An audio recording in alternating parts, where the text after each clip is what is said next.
This is the Ferrari 296 GTB, and it's a little bit like Max Verstappen because everyone's saying how it's just so much better than its father, the SF90. But is that true? Well, in this video we're going to find out, because I'm going to talk you around the exterior, the interior, I'm going to take it for a drive, and of course I'm going to launch it to see how quick it is from 0 to 60 miles an hour and over the standing quarter mile. Because I'm Matt Watson and you're watching Carwow. Buy, sell, Carwow. The 296 GTB is a beautiful looking car. It's low, it's wide, it's purposeful, and it's got loads of elements on it, all designed to improve airflow. So here at the front you have this really interesting cutout section in the bumper and this little spoiler here which helps feed air underneath the car. And you've got a flat underbody with various vanes which help channel the air underneath the car, so you get cold air over the top. That's really important. I'll come to it in a moment. First though, look at this. Air is fed into these ducts, integrated into the headlights, and that sends cold air to cool the brakes. Then you've got this little vent here, and there's no fakery. The exit vent there, and that helps smooth airflow down the side of the car. I love the design of the door mirrors. They're like antennas on a wasp. You've got quite a big side window and this swoopy design with a floating roof. Sort of reminds me a little bit of a Lamborghini Miura, actually. Then there's the big vents here which feed air into the engine. You've also got this scoop on the roof which sends the airflow over here and towards the rear spoiler and to these radiators at the back. Really nice swooping curvaceous design. Then here at the rear, once again, more vents to help let hot air out the back of the exhaust, and there it is, the central exhaust system. That is actually just a surround. The real exhaust is inside, but it all looks very, very purposeful. And of course you've got a big rear diffuser once again to help with the aerodynamics of this car. It looks really expensive, but that's because it is really expensive. Starting price £241,000, and that's before options, which I'll get onto later on. Now if you're thinking about buying a new car such as a Ferrari, you probably need to sell your current car. You can do that through Carwow. So click on the pop-out banner up there for the link in the description below to go check it out. All you have to do is upload some photos of your car, give a brief description, then dealers all across the country will bid on your car. Then just pick the highest offer, they'll come to your house, take the car away and put the money straight into your account. It's dead easy. If you want to do that at a later date, just simply Google "Help Me Carwow" and we will help you sell your car. Here on the inside, the 296 GTB has a very curvaceous, sporty feeling dash. Now the quality is generally pretty lovely, but I have noticed something. The first is that the 296 seems to be a little bit wonky, and then there's some puckering of the leather around this air vent. That's a shame because it does otherwise feel very solid and nicely put together. It's also very driver focused, so you've got this big pod here for the driver and the steering wheel that has all the controls on it like a Formula 1 steering wheel. So you've got your indicators on there, you've got your controls for your windscreen wipers, you have your lights on there, everything to control the car is on here, like cruise control, things like that you normally have on the steering wheels.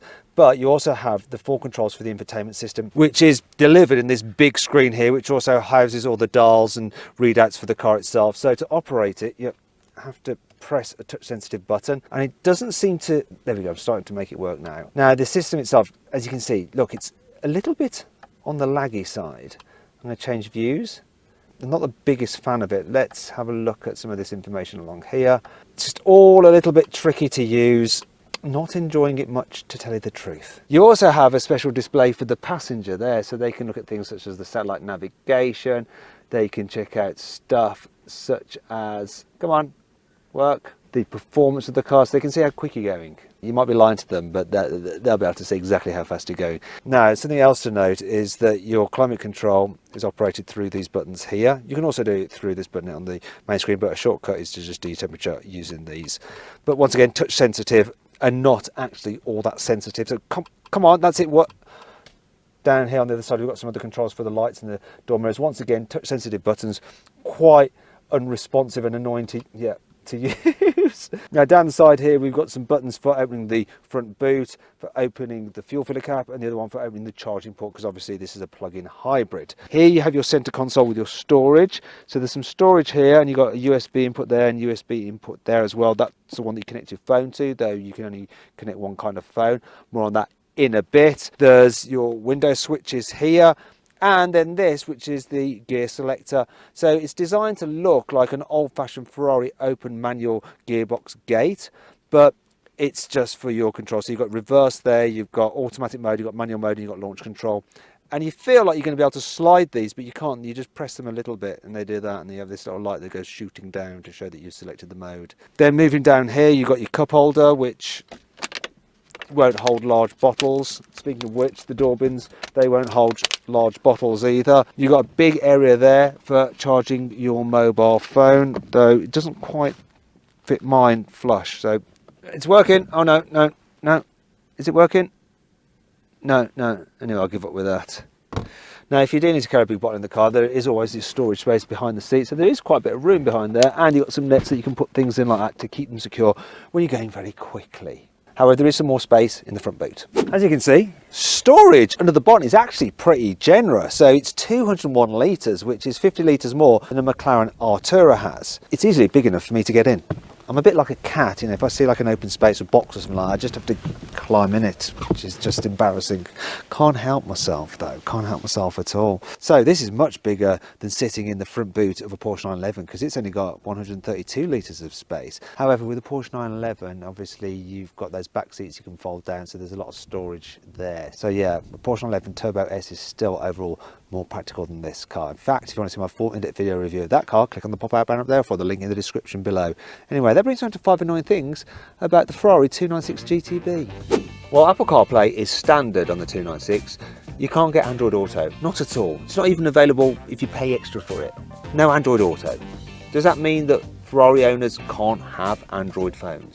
As standard, this exhaust shield is normally a shiny metallic silver. However, the owner of this car decided within 1 day of ownership to pay extra to have this optional upgraded darker colour fitted. Reason being, they found out that the residue from the exhaust discoloured the shiny metallic silver, which just looked rubbish. It's pretty unfair that they then had to pay extra to get this. This should come as standard really if that's a problem with the car. Because it's a hybrid, sometimes it'll cut its engine and you forget that you've still got the ignition on, then you get out of the car and then shut the door and it warns you. And that makes you just jump out of your skin. It's good to have that warning though. However, sometimes you go get back in and yeah, go out again and you think, well, the ignition's still on, I haven't done anything. Will it warn me? No. Then you can just like walk off and yeah, it's still on with the ignition. Don't know why it didn't warn me that time. Why aren't you warning me? Go again. Will you warn me this time? So I just pressed one of the buttons and it started the engine up. Let's see if it'll warn me this time. Might do, might not. There's probably some logic to it, but I can't figure it out. The reversing camera is mounted really low down, which means it soon gets covered in road grime. But unfortunately, it doesn't have a little wash system, so you actually have to get out the car and wipe it with your finger before you can actually reverse. This car is pretty much straight out of the dealership. It's brand new, yet already this rubber around this small bit of window has discoloured. It looks like something off an old car. It's not all negative though. Here's 5 good things about this car. The car has an active rear spoiler which will automatically go up and down depending on what speed you're going. It can provide a maximum of 100 kilos of downforce. It also acts as an air brake to aid stability when you're doing hard stops. This is the key for the latest Lamborghini Huracan. Look, it says Lamborghini on it, but it's actually a key for an Audi. It's quite plasticky. This is the 296's key, so it feels expensive, made of metal. You've got the beautiful Ferrari emblem on it and the back is leather. And there's this special place where you put it in the car so you can enjoy looking at it in all its Ferrari Italian goodness.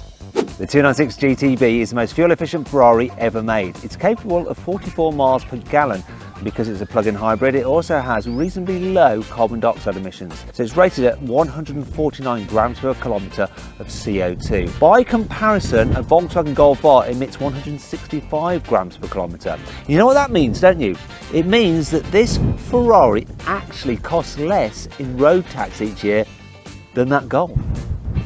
Being a Ferrari, there are no soft limiters on this engine, so you can rev it all the way to the red line when you're stationary and enjoy the sound of this glorious V6. So have a listen to this, rev it up.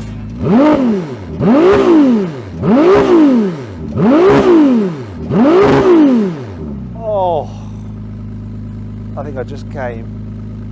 The driving modes are controlled all through this really handy Manatino switch, which feels lovely to use. So you start off with wet mode, then there's sport mode, then there's race mode. Things are gradually getting more aggressive. Then there's traction control off mode, so you can spin up the tyres, but you still have the safety net of stability control to stop you spinning out. But if you want to, you can turn that off as well by pressing and holding it there for ESC off. Also, what you can do through the Manatino switch is press it in to put the car into bumpy road mode, which slackens off the suspension. Neat. So it's also neat if you're going over a bumpy road, you're going to want the optional nose lift. So press that and it rises up at the front so you can get over speed bumps without damaging the nose. That option costs £2,720, which brings me on to the options fitted to this very car. Let's see what they are and how much they add up to in total. Embroidered floor mats, £640. Adaptive headlights, £1,600. Skid rear Ferrari shields on the wings, £880 as well. Brake calipers painted black instead of the standard yellow, £1,080. Rear diffuser in carbon fibre, £5,600. Carbon side skirts, £4,080. Ferrari dedication plate, £360. Alcantara carpets and door inlays, £2,800. Forged aluminium, matte finished, beautiful alloy wheels, 20 inches in diameter, £3,840. These design seats are an extra £1,600, another £560 for this red flash on the seat, and then if you want the prancing horse, that's another £600. But you have to pay an extra £3,360 if you want them electrically operated. Alcantara in the middle of the seat, £880. This lovely metallic Rosso Magma red paint, £15,600. Carbon fibre steering wheel with LED shift lights, £2,400. All that extra equipment is actually listed out here on this plaque inside the car's front boot. When I was speccing up my very own new Porsche 911 GT3 RS, the potential options I'm fitting to that could come to a similar total. If you want to find out exactly what the options are that I'm thinking of getting on that car and the spec that I'm going to be going for, click on the pop-out banner up there for the link in the description below to see my video about my new Porsche 911 GT3 RS. Okay, let's see what the 296 GTB is like to drive.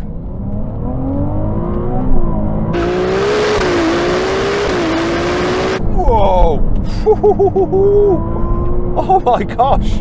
Oh my god, it's responsive and just relentlessly fast. Oh, the performance though. If I didn't know, I wouldn't be able to tell really that this was a hybrid. It just seems to just fizz with energy. Obviously there's no lag because the electric motor is just making sure that any turbo lag is filled in with torque from the electric motor. It's just so good. And then when that engine's on song and fully on boost, my god, does it shove you back into your seat, and the gear shifts lightning fast. They've done a really good job of just like blending the whole system together. It's so effortlessly fast. And it sounds good. First you can do that thing, pull both pedals together and then rev it when you're cruising through town. Or of course I could just go into electric only mode and then be completely silent. I don't know. What do you want to do? It's actually weird just driving in electric only mode. It's got enough performance and it's, you know, it's perfect for around town. Anyway, sod that. Let's go back into fast mode. Here we are. The way the power builds from low down in the rev range is just incredible. What I can't believe about this car is the suspension. It just seems to glide down the road. I mean, those are some nasty little potholes there. It just deals with it. And that's without putting it into bumpy road mode. If I go into bumpy road mode like that, now it's even softer. It's not soft, it's firm, but it's fair, and it's compliant, it's witchcraft. Anyway, let's go back into just the normal setting. The steering, it's quick but not too quick. It just gives you a lot of confidence. The car itself as well, the balance in it. Ferrari quote weight of 1,470 kilos, but that's dry weight. I don't know why they quote that, no one else does. With fluids, it's about 1,600 kilos, so it's not the lightest, but it doesn't feel heavy when you're driving it. It's very responsive. Oh my gosh, it's so good. And the chassis balance, it just seems so stable and predictable. Oh, and you can control it on the throttle. It starts to rotate and the back end comes round. You apply a bit of throttle just to sit the back down. Oh, it's so good. So good. Have I said how good it is? Have I? I've just had a warning flash up that I'm running out of petrol. So much for the old 44 miles to the gallon. This thing is drinking fuel like nobody's business the way I'm driving it. I'm surprised by the brakes, because if no one had told me that this car's brake by wire, I wouldn't have known. They feel natural. Yeah, I'm actually not connected to the brakes in any way with my right foot. Let's go into more like civilized manner. I'm going to put it into hybrid. And what am I going to do? I'm going to go automatic for the gearbox. There we go. And bumpy road mode. So this is like your sensible person driving. Let's see how responsive it is. The automatic gearbox. Yeah.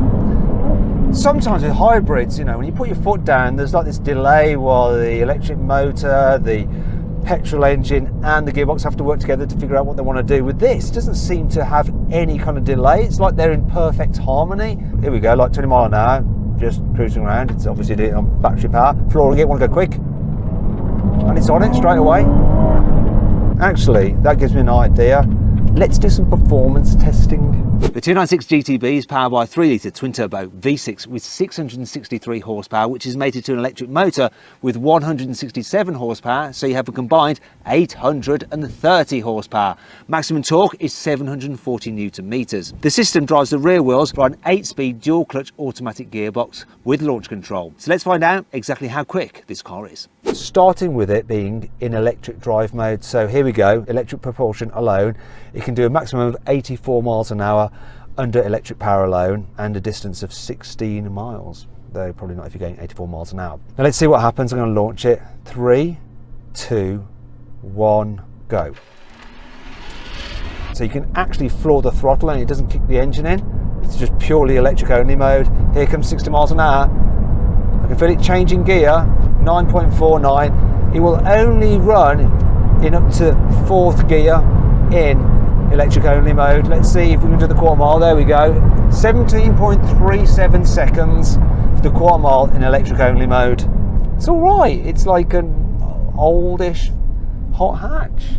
Now I'm going to run it in hybrid mode. So this is in normal driving mode and it will favour the electric motor. Most of the time it'll let you run round on electric power alone. But if you need a bit more acceleration, it will bring the petrol engine into life.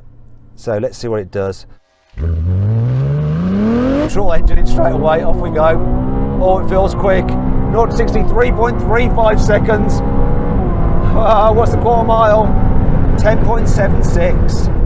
There's some other figures I'm noting down as well, which are quite interesting. So 60 to 100 takes 2.77 seconds in hybrid mode, and 0 to 200 kilometers an hour is 8.59 seconds.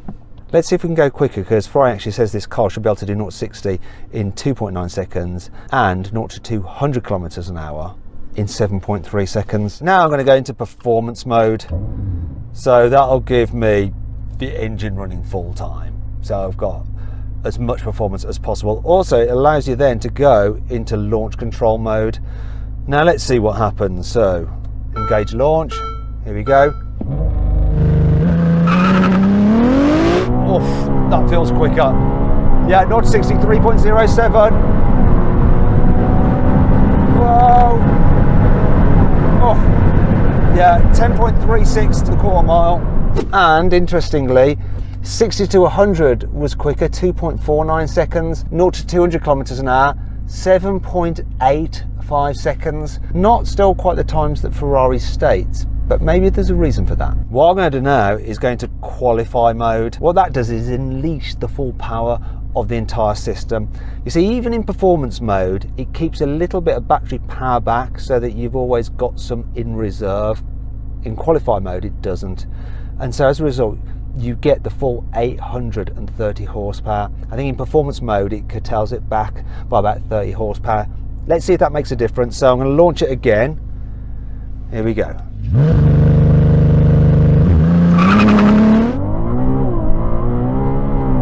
3 seconds dead to 60. Quarter mile, what's it going to do? 10.31 on the quarter mile. So, quicker quarter mile time, 10.31. 0 to 60 a little bit quicker, 3 seconds. 60 to 100, 2.5 seconds, so a little bit less than before. Don't know why that is. And 0 to 200, 7.82. It did get quicker. Those times are actually impressive and not far off what Ferrari claims. I think without a little bit of slip from the start, it would have done the numbers. Speaking of which, let's check out the braking performance now. What I'm going to do is measure it, see how long it takes to brake from 100 miles an hour, but also from 60 miles an hour once it's braking, and the difference between the two will scare the heck out of you. So here we go. I'm going to get just above 100, but it will register once I'm going at 100. So here we go. What did it do? 100 to 0 was 94 meters, but the part 60 to 0 was just 31 meters. Just 31 meters. 31 meters stopping from 60 is really, really good. But that does bring home to you the effect of speed. You know, for 40 mile an hour extra speed, the actual stopping distance has tripled.